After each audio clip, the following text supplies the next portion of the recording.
5, the government shutdown is on. As we look live at the U.S. Capitol, Congress failed to pass a short-term funding bill this morning to try to resume government business.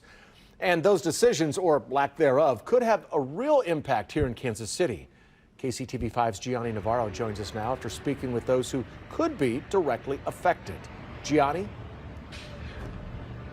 Well, Brad, for folks like you and me, we may not feel those impacts right away. But if you're a federal worker like the ones inside this IRS building, well, that may be a different story.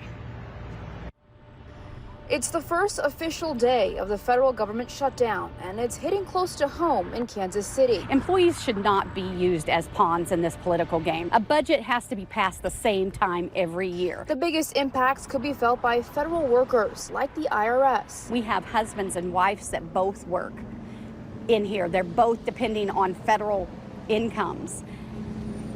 That shuts their households down completely. Shannon Ellis represents IRS workers. She says they have 5 days of funding guaranteed. After that, the administration will decide who's considered essential, exempt, or furloughed. This email comes out and it just points fingers at who's to blame. It doesn't do anything to say, here's what we're planning, here's what it looks like, here's what we're doing. Beyond paychecks, Ellis warns it could have ripple effects into vital programs such as HUD.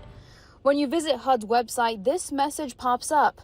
The radical left in Congress shut down the government. HUD will use available resources to help Americans in need. There won't be an impact in reference to the shutdown. Back at the Housing Authority of Kansas City, leaders say there's no need for panic. More than anything is just making sure that all the families understand and the landlords and everything understand that everything will continue as normal. Executive Director Nona Eath says they have the funds needed to keep services running.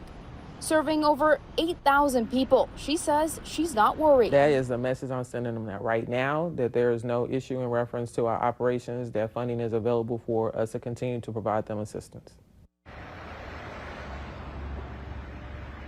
I also spoke with a political science professor. He tells me that federal employees fall under 3 categories. One that will continue to get paid, the other will be furloughed and sent home, and then a third group will continue to work through this shutdown and will only get paid once the government reopens. Live in Kansas City, Gianni Navarro, KCTV 5 News.